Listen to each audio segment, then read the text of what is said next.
Lachie, congratulations. You stay put. I'm about to introduce the chairman of the AFL to propose a toast to you, and we'll get to have a conversation in just a moment, but congratulations. There's been over 13,000 players play at AFL, VFL level, and you're just the 16th to be a dual Brownlow medalist. What about a round of applause as Richard comes forward?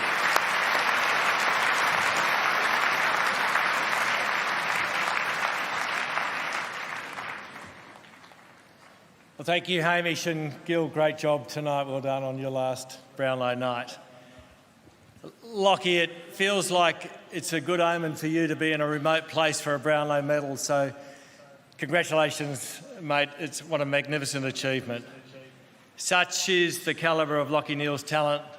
As Hamish just said, he's gracing our stage for the second time in his career now, a dual Brownlow medalist like his great mate, Nat Fyfe. The ultimate ball magnet who can extract the footy from the tightest of contests. It's no surprise that Lachie is ranked first in the league for clearances this season and is the Lions' leading disposal winner. He grew up, as we saw earlier, in South Australia's southeast, and he got a feel for the game at Kaibubalite Tigers. There's no doubt that some of the fondest memories of all our players tonight are from their junior football, and on behalf of the AFL Commission, can I thank all those junior football clubs around the country for the work they do to bring our young boys and girls through playing footy.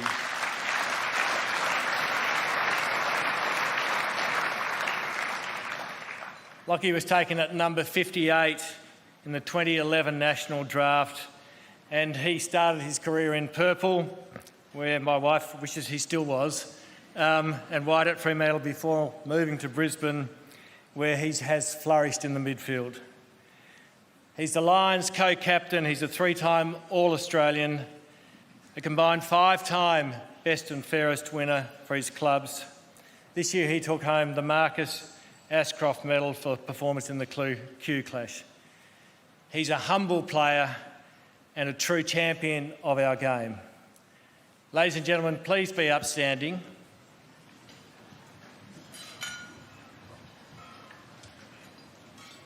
And Lachie, on behalf of everyone in the AFL football, congratulations, Lachie Neale, the 2023 Brownlow medalist.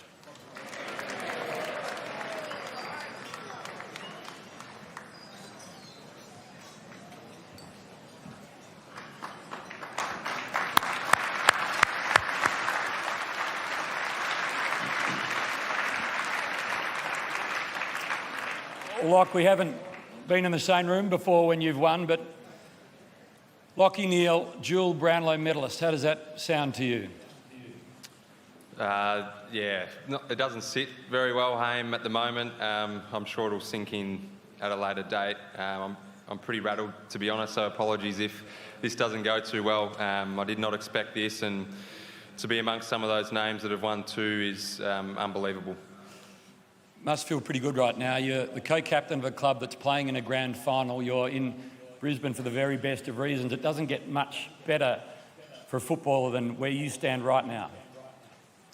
Yeah, absolutely. I've got a great crew here in the room with me. My teammates and Fags is here, and some people from the club as well. And it's a great place to be here rather than in Melbourne, where we usually are. So to be in Brisbane preparing for a grand final is amazing.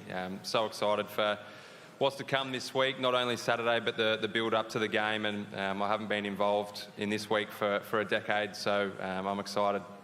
We'll get to the grand final in just a moment, but you were concerned you weren't going to be drafted. You went 58 in 2011, and you had to console yourself with Tim Lawrence, a great mate of yours, and your coach at Glenelg. What did he say to you when you weren't asked to draft camp? Yeah, Timmy, he's a great man and a great mentor for me. He told me to control what you can control and don't worry about those external things like draft camp and things like that, which I didn't get invited to, and just tried to put my head down and play some good footy the back end of my draft year. But yeah, even sitting on the couch watching the draft that year, Mum came up to me after about pick 40 or something and said, oh, there's always the rookie draft. So she wasn't very confident either. Well, the man has been a supporter ever since, and you've proved that the recruiters were wrong. About 18 months ago, you and Jules sat down and you said, it's getting late in my career. What did you decide to do as a family at that point? I'm not sure what you're alluding to there. You might have to lead me in a little bit more. White Hills. What's that, sorry? White Hills. You used to take your dog and Piper and just grind yourself through the summer. Yeah. We obviously had little Piper who turns 2 on Friday as well, which is exciting for the family. So she'll have her birthday in Melbourne, which is awesome. And yeah, White's Hill, it's the graveyard shift for us boys. We get there to do our running sessions in the off season, and I'm a little bit odd. I love training by myself and go at different times to what the other boys do, and take Harley, my dog, with me, Jules and Piper, and just got to work and felt like I had the best off-season of my career after that 2021 season, heading into 2022, and that set me up for the next couple of years, that off-season. You contemplated going home to the West, and that got out your contemplations and things became pretty tricky for a week or two, but we spoke a fortnight ago and you said you'd never felt more at home than you do right now in Brisbane. Yeah, that's right. We've settled in really well, and the club's been amazing for both Jules and I, and settling into Brisbane over the last 5 years has been a treat, and it's thanks to the footy club and the people that's involved. So I can't thank them enough. And Jules actually went back to Perth for a couple of weeks not long ago and said that she felt that Brizzy was home, which was good to hear as well. So she's settled in great, and we're loving it here. And how could you not with the weather that we get in winter? Yeah, there's a lot of us in the room that think about him moving states. That's just a fact, to be honest with you. Chris Fagan, he's just such a man that is so easy to like. What has he become to you? He's so much more than just a coach.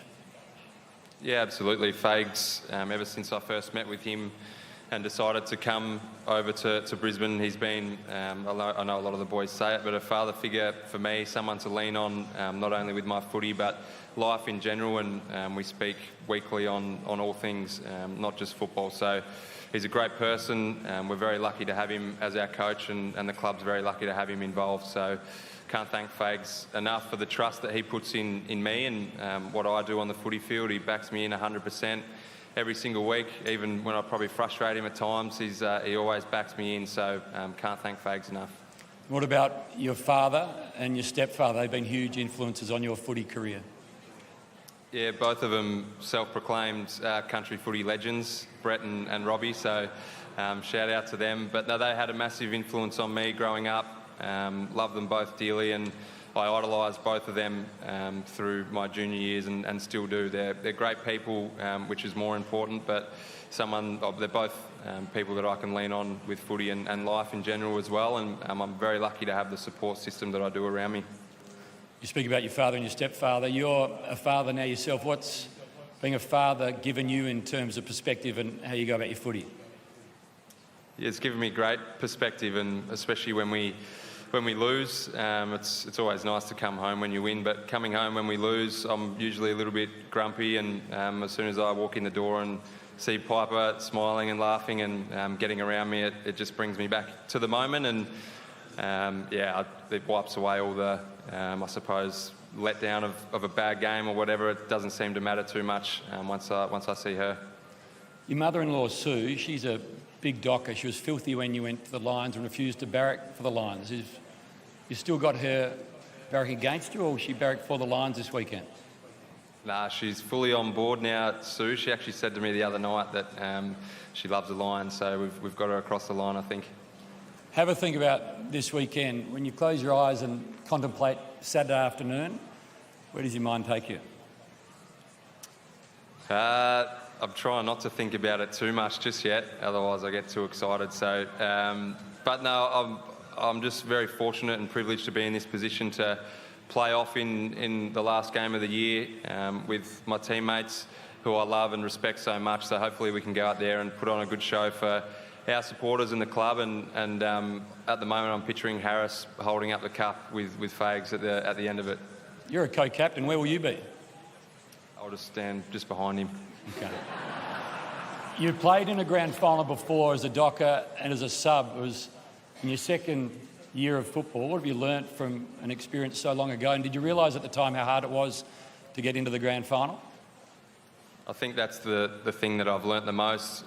As you said, it was my second season, and I probably thought those opportunities were going to roll around every year or two, and they haven't, obviously. So for me now, I just recognise and appreciate the opportunity that's in front of me and the team, and I'm going to savour every second of this week and every second that I'm on the hallowed turf of the MCG on Saturday afternoon, because who knows when we might get that opportunity again. It might not ever happen. So I'm just going to try and soak up this week, enjoy every moment, and see what happens on Saturday.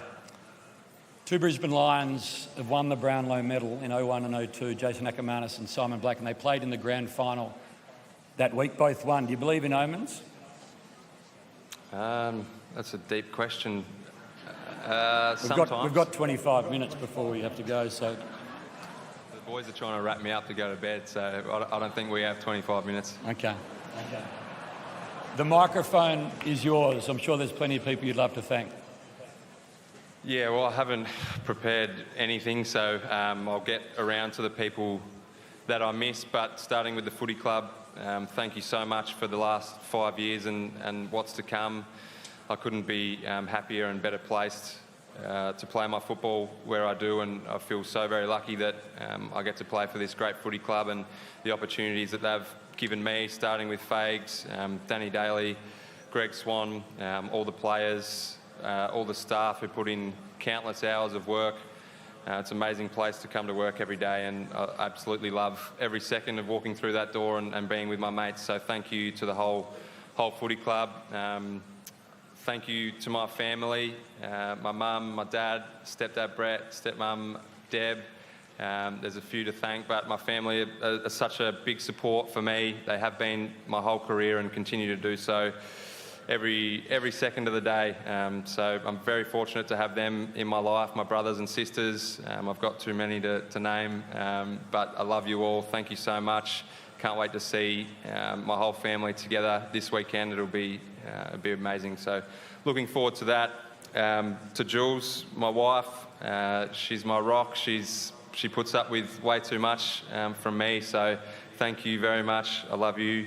I can't put into words what you do for me and how well you let me do my job and support me. So thank you very much.